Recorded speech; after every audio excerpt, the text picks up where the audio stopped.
Assalamualaikum warahmatullahi wabarakatuh. Alhamdulillahilladzi arsala rasulahu bil huda wa dinil haq liyudhhirahu 'ala dini kullihi walau karihal musyrikun. Asyhadu an la ilaha illallah wahdahu la syarikalah wa asyhadu anna Muhammadan abduhu wa rasuluhu la nabiyya ba'da. Bapak Ibu yang kami hormati, wabil khusus pimpinan cabang Muhammadiyah Sukomanunggal beserta jajaran yang hadir, pimpinan cabang Aisyah Sukomanunggal, berikut dengan jajaran yang hadir serta ranting dan perwakilan masjid di wilayah Sukomanunggal. Karena kita ini mulai berdiri tahun 2011, bahasa kita itu selalu menggunakan basis masjid. Dan itu alhamdulillah, basis masjid itu artinya walaupun itu bukan amal usaha Muhammadiyah, itu kita jadikan sebagai basis dakwah kita. Dan alhamdulillah dari istilah itu akhirnya hasilnya jelas. Al-Huda yang dulu bukan amal usaha Muhammadiyah akhirnya menjadi bagian dari amal usaha Muhammadiyah.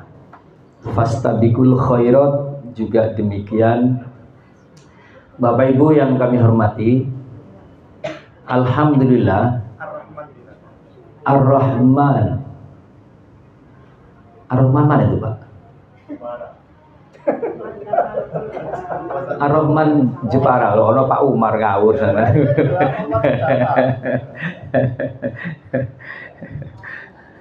Bapak Ibu yang kami hormati,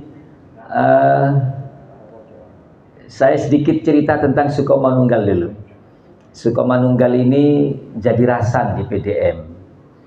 Jadi rasannya itu karena guyub. Karena guyub. Ya, artinya dari guyubnya itu Bapak Ibu kita bisa berkembang luar biasa. Kita berdiri tahun 2011. Ya, 2011 sekarang ini hampir 14 tahun. Itu kita sudah punya TK berapa, Buhar? TK-nya 2. Terus SD-nya, dan bukan SD ecek-ecek, Pak. SD Muhammadiyah 29 ini, mohon maaf, dari gedungnya, dari siswanya, kualitasnya, itu sudah setara dengan SD-SD yang mungkin sudah puluhan tahun berdiri. Kita punya masjid berapa? Banyak sekali. Ya, artinya apa? Dan itu nun sewu. Ya, sekarang Bapak Ibu bisa lihat sekarang. Ya, 3 ketua PCM ada di sini Bapak Ibu. Saya, setelah saya Pak Yahya, setelah Pak Yahya Pak Mustafa, setelah Pak Mustafa insya Allah Pak Gofar. Jadi ya Pak Gofar ya. Saya tadi memperhatikan Pak Gofar dengan Mas Jihad di sini nih, saya bayangkan untung lawangnya dibuka karo. Dapat gak dibuka karo terus si opo ya. Jadi dan itu Bapak Ibu mohon maaf, itu apa ya, nanti siapapun yang melanjutkan, kami mohon dengan sangat keguyupan itu dijaga. Karena modal utama itu adalah energi internal. Kalau sudah di dalam itu sudah rukun, insya Allah apapun bisa dilakukan. Ngoten Bapak Ibu nggih. Dan saya atas nama pimpinan cabang Muhammadiyah Sukomanunggal, secara pribadi saya ingin mengaturkan ucapan terima kasih ke Pak Haryanto. Karena Pak Haryanto di sini ada Buhar, mohon maaf, wasilah Allah hadirkan beliau di Sukomanunggal itu membuat mimpi kita ini menjadi nyata. Bapak Ibu bisa bayangkan ya, SD Muhammadiyah 29 itu bukan SD sekali lagi dengan kalau istilahnya Pak Yahya tadi kan infrastruktur, ya itu dibangun dengan megahnya, ya, dan itu Bapak Ibu mohon maaf bukan dari bantuan PDM, PWM atau pusat, tidak ada. Ya, kehadiran beliau di tengah-tengah kita membuat mimpi kita ini jadi nyata. Saya dan itu mohon maaf, saya tidak tanggung-tanggung, saya pun juga tidak segan-segan menceritakan perannya Pak Har di Sukomanunggal. Besok ini PDM ada acara apa ya, bahasa Inggrisnya family gathering, ya bener ya, family gathering ya, ke Karimun Jawa. Satu orang itu berbayar 2.600.000, ya belum transportnya nanti Pak. Pak Yahya ini tahu kalau sudah majelis ngadakan acara, PDM ngadakan acara, ya, sampai istri saya itu begitu tahu ada acara family gathering ke Karimun Jawa, beli baju Pak. Betul, beli baju. Begitu sudah semuanya siap, ada informasi beliau ini mantu, rasanya tidak mungkin saya berangkat. Betul Bapak Ibu, saya sampaikan surat tertulis ke PDM, saya tidak sanggup meninggalkan Pak Har. Bukan apa ya, saya mewakili Sukomanunggal, dan itu apa ya, perjalanan yang memang harus kita lakukan. Sampai saya sama Pak Marzuki nun sewu Bu Har, sampai Pak Marzuki saya dicium Bu, sampan tak akoni Pak Lutfi, iya Pak, saya tidak bisa. Bagaimanapun Sukomanunggal itu tidak lepas dari keluarga-keluarga, dari orang-orang itu, termasuk Pak Har di dalamnya. Kalau Karimun Jawa, insya Allah umur panjang, saya bisa jalan dengan keluarga. Tapi Pak Har mantu ini kan sekali seumur hidup, ya, sehingga kalau kami tidak hadir di tengah-tengahnya, rasanya tidak pantas. Budi yang begitu besarnya belum terbalas sama sekali. Saya ibaratnya ini sedang nyicil balas budi, walaupun itu pun juga tidak akan sepadan. Ya, ini Bapak Ibu, ini salah satu apa ya, perjalanan dari PCM Sukomanunggal. Saya berharap nanti Pak Mustafa ini sudah, saya dengar-dengar sudah tidak mau mencalonkan lagi katanya. Bahkan katanya seandainya saya cukup separuh periode, saya pun juga mau. Mana ada separuh periode. Jadi itu Bapak Ibu, saya hanya mohon dengan sangat dijaga keguyuban, kerukunan. Insya Allah dari semua, dari paling utara Al-Amin sampai ke paling selatan Muhajirin, Al-Huda dan sebagainya, ayo saling apa ya, saling mendukung. Insya Allah Bapak Ibu, kita akan maju bersama-sama. Ngoten nggih Bapak Ibu nggih. Baik, saya sudah dipesan sama Pak Yahya, Pak Lutfi ojo suwi-suwi. Ya, karena acara inti itu sebenarnya bukan ini. Ya. Ayo sing gare teko iku Pak Lutfi ini apa? Dan Pak Yahya ini pinter ya. Timbang angel-angel golek penceramah wis dulur dewe, pokoknya muter nang Sukomanunggal. Hadirin sekalian, kemarin itu saya sedikit saja Pak, sedikit saja. Kemarin itu ketika selesai Ramadan, kita masuk ke sebuah hari namanya Idul Fitri. Idul Fitri, ya. Idul Fitri itu Bapak Ibu, kalau dari terminologinya, dari arti bahasanya, itu artinya kembali makan. Kembali makan. Makanya ketika jenengan mau berangkat ke lapangan, jenengan disunahkan ya makan. Itu maksudnya bukan kok sarapan nambah kanan kiri, bukan. Hanya sekedar membatalkan puasa. Karena di hari itu kita dilarang berpuasa. Tetapi karena ada hadis yang mengatakan man shoma ramadhana imanan wahtisaban ghufira lahu ma taqaddama min dzambi. Barang siapa yang berpuasa di bulan suci Ramadan, ya imanan wahtisaban. Jadi dengan karena iman. Kalau iman itu Pak, kedatangan itu senang dan ditinggalnya sedih. Itu contoh iman. Jadi ciri iman itu begitu mendengar akan datang bulan suci Ramadan senang, disambut dengan gegap gempita. Begitu pergi nangis, itu iman. Ya, dan orang itu tidak hanya sekedar menggugurkan kewajiban, bukan kok hanya sekedar asal tidak makan, tidak minum, tidak senggama di siang hari, tidak hanya itu. Tapi apapun yang ada di bulan itu diraih semuanya, itu namanya imanan wahtisaban. Sehingga puasanya berkualitas, maka jaminannya ghufira lahu ma taqaddama min dzambi, diampuni dosanya yang telah lalu. Karena ada hadis inilah, maka Idul Fitri dimaknai, saya ulangi nggih, dimaknai kembali suci. Kembali suci. Nun sewu, yang bener niki fitri apa fitrah? Idul Fitri apa zakat fitri apa zakat fitrah? Hati-hati, kullu mauludin yuladu alal fitrah. Semua yang lahir itu dalam keadaan suci, fitrah. Ya, kalau fitri itu artinya makan atau makanan. Sehingga nun sewu, kalau dari makna yang sebenarnya Idul Fitri, zakat fitri. Sehingga yang dibagikan itu adalah makanan. Ya, zakat fitri.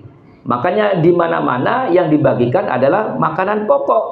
Kalau kita makannya pin-pin, yang dibagi jangan beras selep. Nggih pin-pin, minimal raja lele, Bu nggih. Ada beras mereknya Istri Cantik, Bu ya. Saya waktu beli di Tugu Buaya tuh saya beli keliru ngomong kasir cantik, marah orangnya, Bu. Ya, berasnya tuh ada mereknya Istri Cantik. Ya. Hadirin sekalian, nah, kembali ke fitrah itu artinya mengembalikan sifat asli kita sebagai manusia. Sifat asli manusia itu lembut, hatinya baik. Alladzina yunfikuna fisarra wad-dharra wal kadhiminal ghaidha wal afina 'anil nasi wallahu yuhibbul musinin. Itu salah satu sifat asli manusia. Orangnya lembut, suka berinfak, suka memaafkan orang lain, ya, merendahkan amarahnya, itu sifat asli. Lalu ketika kita ini bersikap tidak seperti itu berarti kecampuran. Ya, kita ini sudah mengadopsi sifat selain sifat manusia. Nah, ulama itu mengatakan ada 3 sifat. Yang pertama, sifat ar-rububiyah, sifat Tuhan, yang membuat kita itu akhirnya tidak seperti manusia yang sebenarnya, karena kita ini mengadopsi sifat Tuhan. Sifat Tuhan yang tidak boleh kita ambil itu adalah sifat sombong dan suka dipuji. Sifat sombong dan suka dipuji. Apapun yang kita miliki itu berpotensi membuat kita ini sombong, berpotensi. Karena kekayaan orang itu bisa sombong, karena ilmunya orang itu bisa sombong. Hati-hati, Pak. Sombongnya orang berilmu, wah itu lebih bahaya, Pak. Ya, kabe dikafir-kafir, kabe disesat-sesat. Ya, karena dia merasa ilmunya sudah tinggi. Bahkan saya ustadz yang mungkin manhajnya berbeda pun disesat-sesat, Pak. Hati-hati, ini bisikan setan semuanya. Yang kedua, ya, yang kedua adalah sifat syaitonia. Sifat syaitan itu, hadirin sekalian, sifat yang dimiliki oleh setan itu yang paling dominan itu adalah sifat membangkang, Pak. Membangkang, tidak mau diperintah oleh Allah. Iblis ketika tinggal di surga, nama aslinya itu Azazil. Iblis itu, Pak, nama aslinya Azazil. Iblis itu sebenarnya sebutan untuk makhluk Allah yang terkutuk. Nggih, nama aslinya Azazil. Sinten, Bu, nama aslinya? Azazil. Jenengan ngomong Azazil sambil lihat saya jenengan. Nggih. Nama aslinya Azazil itu tingkat ketaatannya, Pak, lebih taat daripada malaikat. Tapi ketika diperintah oleh Allah tidak mau, membangkang, disuruh diperintah sujud dia tidak mau, ya, akhirnya apa? Diusir oleh Allah. Nah, kita ini hadirin sekalian, iblis itu, Pak, membangkang, padahal iblis itu tinggal di surga. Iblis itu sadar sesadar-sadarnya bahwa surga yang ditempati dengan segala kenyamanannya itu pemberian dari Allah. Tapi anehnya diperintah oleh Allah tidak mau. Lah kalau kita sampai seperti itu, rumah yang megah itu pemberian Allah, sehatnya kita sampai kita bisa ngaji itu pun juga pemberian Allah. Betul Pak Anggi? Ya. Apapun yang kita, keluarga yang sakinah, istri yang baik, suami yang baik, anak-anak yang soleh dan soleh, itu semua pemberian Allah. Kita sadar. Lah kalau kita diperintah Allah tidak mau, bangkang. Lah ini kan aneh Bapak Ibu. Dan sifat yang ketiga, hadirin sekalian, yaitu sifat bahimiyah. Sifat bahimiyah itu adalah sifat binatang. Ada 3 Pak yang menonjol dari sifat binatang. Yang pertama, binatang itu kemana-mana tidak pernah memperhatikan auratnya. Jenengan pernah lihat kelinci pakai daster? Loh enggak, saya ini tanya. Nggih Pak, jenengan pernah melihat ayam pakai sarung? Karena apa? Mereka tidak peduli dengan auratnya. Tapi kalau kita tidak, laqad khalaqnal insana fi ahsani taqwim. Manusia itu diciptakan dengan desain ciptaan yang paling sempurna.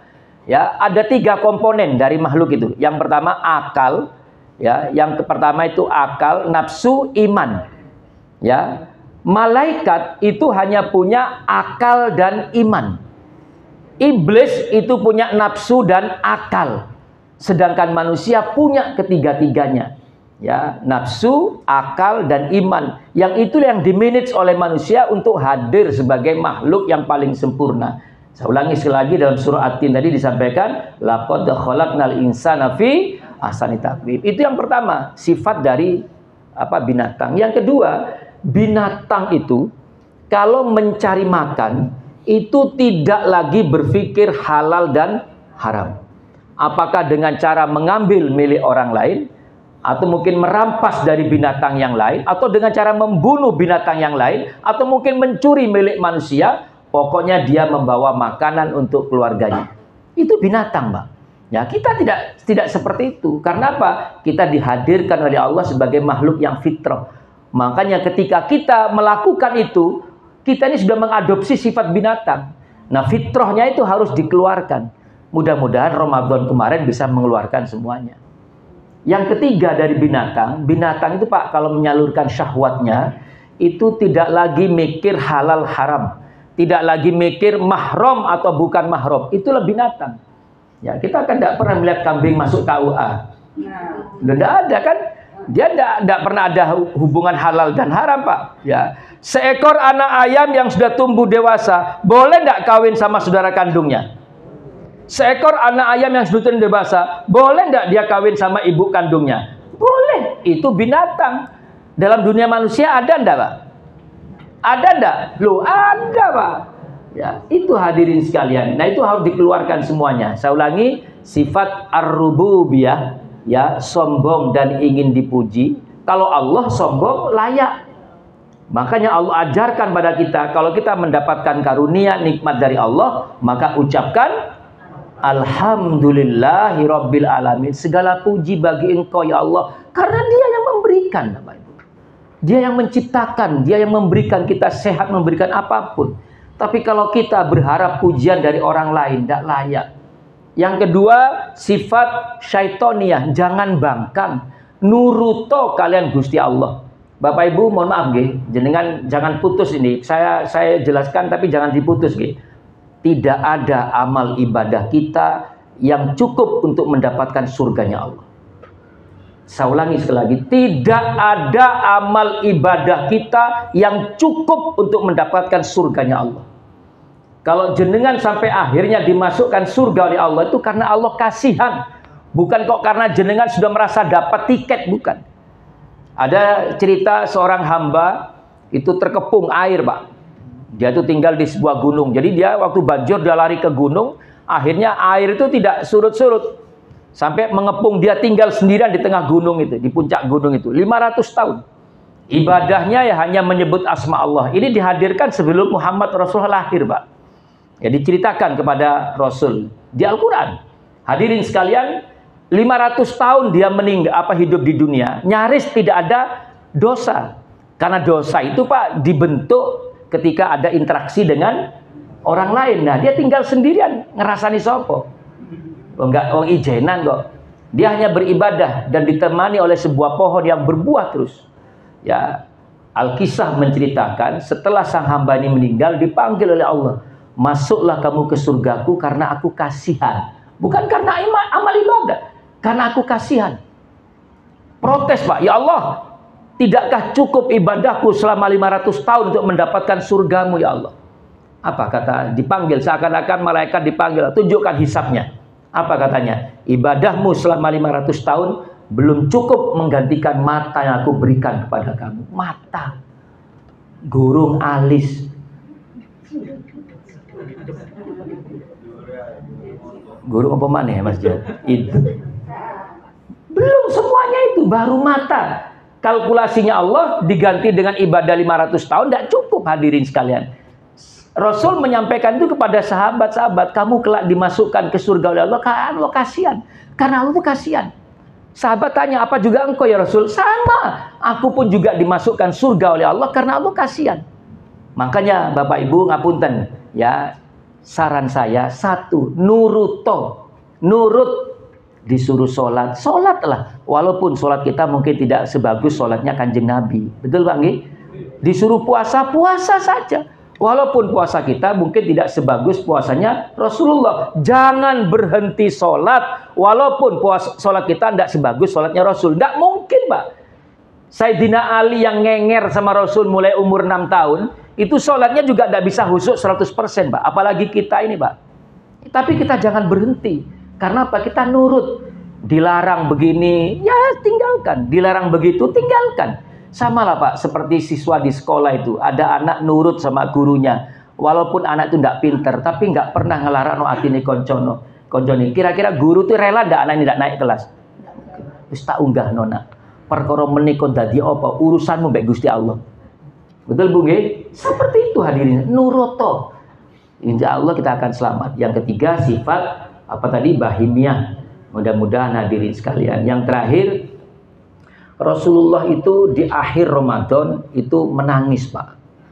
Menangisnya Rasul itu karena dua hal. Yang pertama, karena Rasul itu khawatir ibadahnya ditolak oleh Allah. Bayangkan Pak, jenengan 1 bulan ibadah ditolak oleh Allah, betapa sedihnya kita. Betapa nistanya kita. Padahal belum tentu ketemu dengan Ramadan tahun depan. Kira-kira faktor apa Pak yang paling besar, yang paling berpotensi ibadah ditolak itu kira-kira apa Pak? Apa Bu? Faktor niat. Faktor niat. Jadi bercampur niatnya dengan hal-hal yang tidak pantas. Dan itu mohon maaf, kalau di masjid itu semuanya berpotensi. Semuanya berpotensi. Jamaahnya, pengurusnya, imam sholatnya itu berpotensi semua. Ya, jamaah masjid itu kadang-kadang berpotensi ibadahnya ditolak itu karena faktor niat. Di At-Taqwa itu kami buka banner Pak. Lelang apa Bu Narto? Porsi buka puasa dan sahur bersama. 1 porsi 10.000. Kita sengaja buka dengan tarif yang paling rendah agar orang yang paling miskin pun nyumbang. Yang paling kecil itu 5 porsi, 50.000 Pak. Ada yang nyumbang 1.000 porsi. Jangan disebut Bu. Ada yang nyumbang 250 porsi, ditulis hamba Allah.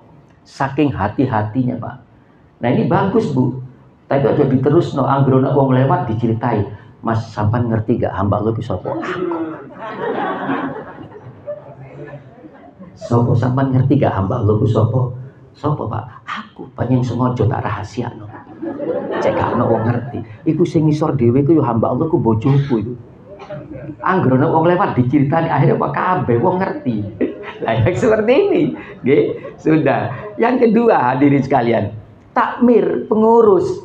Nggih, saya ndak ngomong ibu-ibu walaupun iki penggawene ibu-ibu, berpotensi Bapak Ibu. Ya. Takjil sing dikirim enak-enak. Ya, engko sing ditokno wayahe buka. Nah, ini kan saya tidak menyebut. Saya tidak menyebut at-taqwa, wong tak mirip aku kok, tidak mungkin. Ini saya akan bercerita, ya, saya akan bercerita. Ini di Masjid Antabaranta, ya, sing ditokno sing gak enak. Kok ya kebetulan ono sing ngirim spiku resep kuno. Lah sing ngirim spiku ya melok takjil, digolek kok gak ono spiku. kok gak ono spiku. Hati-hati ya. Itu pun juga berpotensi. Imam sholat pun, Pak, itu pun juga berpotensi. Saya nih kalau ceramah sebelum taraweh, saya di mana di Gubeng itu ceramah sebelum taraweh, mesti saya ingatkan, Mam, saya ke imamnya, nanti sholatnya ojo dowo-dowo, sampai nek surat dowo mesti dibating mbek makmum. Ya, lho nggih Bu, makmum itu Bu begitu dengar alam taro, alhamdulillah. Nggih. Bareng krungu alam taro langsung alhamdulillah. Idza jaa alhamdulillah. Nek surate aneh-aneh. Ya. Wis dawa angel.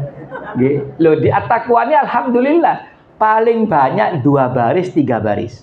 Walaupun itu bukan juz amma nggih. Surat apa mungkin kita tidak tahu, tapi 2 baris 3 baris. Wis dawa angel. Sama makmum tuh dibatin. Iki surat apa ya? Iki ono temen tanang Al-Qur'an iki. Aku ki prosoku wis hatam Quran bolak-balik, tapi aku gak pernah krungu kok ngene iki. Monggo silakan. Imam mungkin karena sudah terlanjur jebolan Pondok Chandra. Monggo silakan. Hanya syaratnya satu, ojo sampai macet. Nek macet dikawapok-kapok memang. Lho nggih Bu, ya wis makmum biasanya alam nasro alam taro, mbok dikai surat sing angel-angel terus macet. Famangkana. Ya. Makmum iki Bu rasa napa. Entek napa famangkana iki nang Quran wae famangkana. Terakhir nyaut mangkana aja dawa-dawa. Lah, mengapa? Lah, itu masih lumayan, Pak. Mari ngono Pak Yaya dititeni Pak Yaya. Sopo sing imam iki? Ustaz Hamim. Didelok maneh Ustaz Hamim. Kapan yang imam-imane? Oh, iki tanggal selawi. Gak kate nih aku salat nang kene. Lah, karena ibadahnya kan harus menghibur kan, Pak. Ibadahnya harus menghibur. Bareng krungu alam taro, Masya Allah, alhamdulillah. Alam taro, alam nasro, alam kubur. Jadi itu. Dan yang kedua hadirin sekalian, Rasulullah itu menangis karena khawatir tidak bertemu kembali dengan Ramadan di tahun yang akan datang. Bapak Ibu pernah dengar ya kejadian rombongan umroh itu? Ya, itulah kematian. Ya, kematian itu kata kuncinya 3. Berkali-kali saya sampaikan, kematian itu tidak harus dilihat dari umur. Ya, bisa orang yang paling muda. Ya. Yang kedua, kematian itu tidak harus diawali dengan sakit yang berlama-lama. Ya, rombongan umrah tuh nggak ada yang sakit, Pak. Ya, penternya juga tidak ada masalah. Pakai penter, Pak ya, tidak ada masalah. Persis di depannya bis, oleng ke kanan, Pak. Oleng ke kanan sehingga ada kesempatan untuk menghindar. 7 orang meninggal dunia, semuanya. Itu hadirin sekalian, itulah maut. Dan yang ketiga, yang dinamakan dengan kematian hadirin sekalian, perhatikan baik-baik ini. Tidak menunggu yang bersangkutan selesai bertaubat. Hati-hati. Tidak menunggu yang bersangkutan selesai bertaubat. Sholat 5 waktu di masjid, tilawahnya panjang, tahajudnya awal, zikirnya panjang. Meninggal, itu seperti janjian sama Allah, Pak. Ini belum pernah sujud sekalipun ya di sajadah masjid, belum pernah membuka mushaf Quran satu pun, ya belum pernah mengenal sholat berjamaah, dipanggil ya sudah, dia harus memperjawabkan umur yang Allah berikan kepadanya. Mudah-mudahan kita tidak seperti itu. Ngoten Bapak Ibu nggih. Makanya silaturahim pada malam hari ini baik. Ithnani la yandurullahu yalah yaumayul qiyamah qati'ur rahim wa jarusu. Kata Rasulullah, Dua golongan yang kelak dibiarkan terkatung-katung di api neraka. Dibiarkan dia, bengak-bengok minta tolong dibiarkan. Siapakah mereka? Qati'ur rahim wa jarusu. Orang yang suka memutuskan silaturahim dan tetangga yang jahat budi. Tetangga yang orang itu merasa tidak tenang. Tetangga yang orang itu merasa tidak nyaman. Tetangga yang orang itu merasa risih, hati-hati. Ya, dan sebuah karunia dari Allah ketika kita ini punya keluarga yang baik, punya tetangga yang baik, punya jamaah masjid yang baik. Saya ini kalau dengan Bu Narto ini teduh rasanya. Ini ganti yang tadi, Bu. Kami di Attaqwa ini dibantu oleh ibu-ibu yang luar biasa. Ya, dan mudah-mudahan Bapak Ibu semua masjid di Sukomanunggal bisa fastabiqul khairat. Berlomba-lomba. Seringlah masuk ke masjid, makmurkan masjid. Barang siapa yang memakmurkan masjid akan diangkat sebagai ahlullah, sebagai keluarganya Allah. Masjid adalah lembaga yang paling mulia. Di dalamnya berkumpul orang-orang baik, yang dibicarakan juga tentang yang baik-baik. Dan insya Allah janji yang Allah berikan juga baik. Saya rasa mungkin itu Pak Yahya, mudah-mudahan ini sekedar untuk mengingat kembali. Mari kita bermohon pada Allah, mudah-mudahan ibadah kita selama Ramadan diijabah oleh Allah, diterima oleh Allah. Silaturahim kita juga terjaga, jangan tersinggung ketika diingatkan. Betul Bu nggih? Kita ini harus saling mengingatkan, saling mendoakan. Betapa indahnya bila kita ini bekerja keras bersama-sama mengurusi dakwah melalui PCM Sukomanunggal dan besok berbuah reuni di surganya Allah. Amin ya rabbal alamin. A'udzubillahi minasyaitonirrajim. Bismillahirrahmanirrahim. Allahumma sholli ala Muhammad wa ala alihi wa sahbihi ajmain. Walhamdulillahi rabbil alamin. Ya Allah, ya Rahman, ya Rahim. Ya Ghafurur Rahim. Ya Aziz, ya Razzaq, ya Jabbar, ya Mutakabbir. Wahai Zat yang Maha Pengasih lagi Maha Penyayang. Kembali lagi kami mengangkat tangan bermohon kepada Engkau ya Rabbi. Karena kami sadar apapun yang kami rasakan selama ini adalah pemberian-Mu ya Allah. Karena kasih sayang-Mu ya Rabbi. Bukan karena kehebatan ibadah kami. Sungguh ibadah kami terlampau sedikit bila dibandingkan dengan nikmat karunia yang Kau taburkan dalam hidup kami. Oleh sebab itu ya Allah, ampunkanlah dosa kami. Ampunkanlah ketidakbersyukuran kami. Ampunkanlah kehilafan, kefasikan, kebatilan, kezaliman, kemunafikan yang mungkin ada yang pernah kami lakukan. Sebesar apapun dosa kami ya Allah, kami ingin menghadap Engkau kelak dalam keadaan ridho dan diridhoi. Ampunkan ya Allah. Kepada siapa lagi kami harus memohon ampun sedangkan Engkau adalah pemilik ampunan. Ya Allah, ya Rahman, ya Rahim. Betapa sedihnya kalau dosa-dosa kami tidak Engkau ampuni ya Rabbi. Ya Allah, ya Rahman, ya Rahim, bimbing kami ya Allah, bimbing keluarga kami ya Rabbi, bimbing orang-orang yang kami cintai ya Allah, agar bisa mengisi sisa umurnya dengan ibadah. Jangan biarkan kami tersesat ya Rabbi. Panggil dan kembalikan kami dalam ajaran-Mu, dalam syariah-Mu ya Rabbi. Ya Allah, ya Rahman, ya Rahim, jadikanlah kami ini bersaudara ya Allah. Jauhkan kami dari selisih, jauhkan kami dari sengketa, jauhkan kami dari permusuhan. Buatlah kami untuk saling mengingatkan, saling menasehati, saling mendoakan.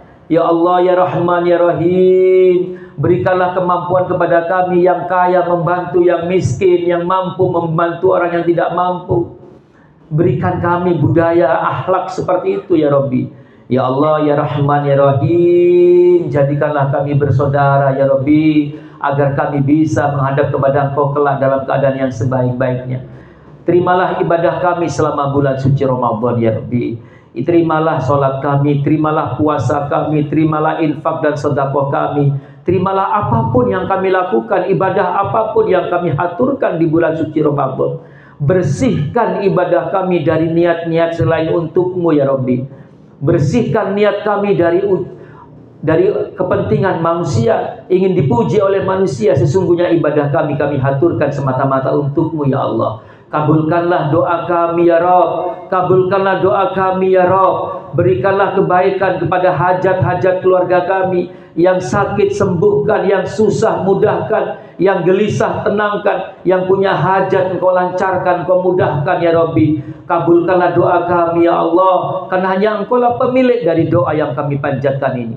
Dan apabila Engkau telah merindukan kami untuk kembali, bila sudah sampai batas kami tinggal di muka bumi ini, maka baringkan kami di tempat yang indah dan pejamkan mata kami dalam keadaan husnul khotimah.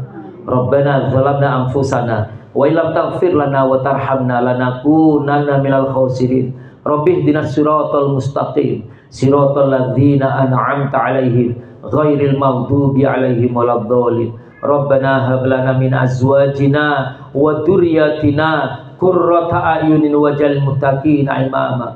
Rabbana atina fid dunya hasanah wa fil akhirati hasanah wa qina adzabannar. Walhamdulillahi rabbil alamin. Demikian Bapak Ibu, karena masih bulan Syawal, saya haturkan ucapan selamat hari Idul Fitri dan ucapan taqabbalallahu minna wa minkum. Semoga ibadah kita diterima, dan mungkin ada tutur kata, ucapan, sikap yang kurang berkenan, wallahi saya mohon maaf yang sebesar-besarnya. Terima kasih. Assalamualaikum warahmatullahi wabarakatuh.